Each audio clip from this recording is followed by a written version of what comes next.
Satyam institute of technology Beawar से मैं अनुपम Pandey applied physics के लेक्चर में आपका स्वागत करती हूँ। आज हम स्टार्ट करेंगे डीसी सर्किट यूनिट 8।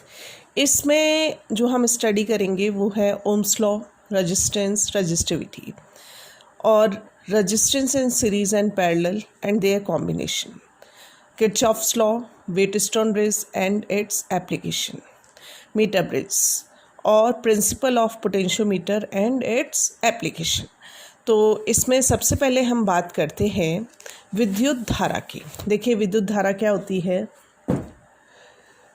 किसी भी चालक में आवेश प्रवाह की दर विद्युत धारा कहलाती है। विद्युत धारा को I से प्रदर्शित करते हैं। धारा की दिशा धन सिरे से ऋण सिरे की ओर होती है। यह एक अदिश राशि है। तो विद्युत धारा बराबर आवेश बटा समय। तो I इज टू हम डिफाइन करते हैं Q/T। विद्युत धारा का मात्रक होता है एम्पियर और इसका V में सूत्र होता है A1। तो विद्युत धारा आवेश प्रवाह की दर क्या कहलाती है? विद्युत धारा। मात्रक क्या हुआ? एम्पियर और V में सूत्र A और सूत्र आवेश बटा समय। आगे हम बात करते हैं प्रतिरोध की। देखिए प्रतिरोध क्या होता है। जब चालक या तार को परिपथ में जोड़ा जाता है तो चालक में धारा प्रवाहित होती है। तो इस प्रवाहित धारा में अन्य इलेक्ट्रॉन परमाणुओं से अवरोध उत्पन्न होता है, मतलब बाधा उत्पन्न होती है। इस अवरोध को प्रतिरोध कहते हैं। प्रतिरोध को हम कैपिटल R से प्रदर्शित करते हैं। प्रतिरोध चालक की प्रकृति पर निर्भर करता है और इसका मात्रक क्या होता है? ओम। तो प्रतिरोध क्या है? एक तरीके से चालक में प्रवाहित धारा के प्रवाह में जो अवरोध उत्पन्न होता है उसको हम क्या कहते हैं? प्रतिरोध। नेक्स्ट है प्रतिरोध को प्रभावित करने वाले कारक। देखिए किसी चालक की भौतिक अवस्थाएं जैसे ताप, दाब आदि को यदि नियत रखने उसमें नियत रहने पर चालक की प्रकृति के साथ साथ प्रतिरोध निम्न कारकों पर निर्भर करता है। देखिए प्रतिरोध R चालक की लंबाई L के समानुपाती होता है, यानी R is proportional to L। प्रतिरोध R चालक के अनुप्रस्थ काट क्षेत्रफल A के व्युत्क्रमानुपाती होता है। R is inversely proportional to A। अनुप्रस्थ काट क्षेत्रफल से क्या मतलब होता है अपना, जैसे ये पेंसिल आपको दिख रही है, इसका ये जो पोर्शन है अनुप्रस्थ काट और ये लंबाई। अब इन दोनों से हम क्या लिख सकते हैं कि R is proportional to L/A। अब प्रोपोर्शनलिटी का सिंबल हटाएंगे तो R is equal to rho L/A। ये हो जाएगा अपना प्रोपोर्शनलिटी। और जो प्रतिरोध हमारा रो जो हमारा यहाँ पर आया वो एक समानुपाती स्थिरांक है जिसे हम क्या कहते हैं? चालक की प्रतिरोधकता या विशिष्ट प्रतिरोध कहते हैं।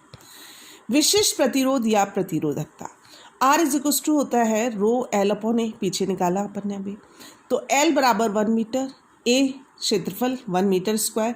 ये दोनों चीज़ें इसमें रख देंगे तो R बराबर क्या हो गया? रो। तो किसी पदार्थ का प्रतिरोध क्या हो गया? इसका मतलब कि यदि किसी पदार्थ की प्रतिरोधकता या विशिष्ट प्रतिरोध उस पदार्थ के 1 मीटर लंबे तथा 1 मीटर स्क्वायर अनुप्रस्थ काट क्षेत्रफल वाले तार के प्रतिरोध के बराबर होता है।